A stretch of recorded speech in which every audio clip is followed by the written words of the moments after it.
congratulations on the end game. Everybody's just so excited to see this film. What was the pressure like of making a film like this? Well, look, the pressure, I mean, I think we maybe put more pressure on ourselves than anybody can because the material's so special to us. You know, we've been fans since childhood of these characters, and ever since we saw the first Iron Man movie, we've been in love with what the MCU has been doing. So, yeah, we're very passionate about the material. We're very driven to do the most we can with it as filmmakers because we love it so much. So I think, you know, that helps cut the pressure from the outside, I think, for us by the fact that we're so driven and we're so excited by what we're doing. With that much pressure, it would seem like a lot of people would have anxiety. Is that something that you have ever faced? And if so, how do you deal with it? Well, you know, a lot of meditation. You do have to stay balanced when you're working on something of this scale because it's physically rigorous, it's mentally rigorous. There can be a lot of pressure. I mean, these movies are exceedingly expensive. There's a lot of expectations around them from the studio, from the fans.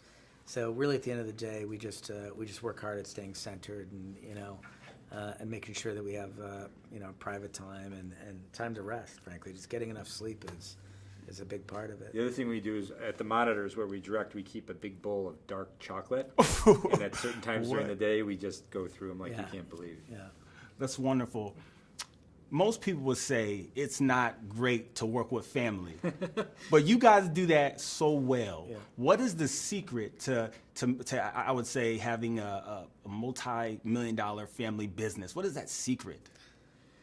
Well, I think it's maybe the secret to having a successful family, to be honest with you, which is like this ability to just recognize that you are a unit as well as an individual, and that there are times where you have to let your individuality go for the benefit of the collective, and I think that's the process I think Joe and I learned as children in our own family, and that now I think sustains us in our creative partnership, because there are times where we have to trust one another and we have to sort of allow one another to take the lead, and the ability to do that without feeling threatened and realizing that it's all for a greater good and a greater purpose, I think is how we hold it together. Cool. Yeah. The end game is all about teamwork and working hard. How would you build a superhero team in real life that serves a greater good? How would you build a superhero team in real life? Just like maybe friendships and keeping. Yeah. I mean, you want to find people who have the right code, who have the right ethics, that are community oriented, put community first. I really think that the world at the end of the day comes down to one simple choice. Are you individualistic and do you look out for yourself, or do you look out for the community?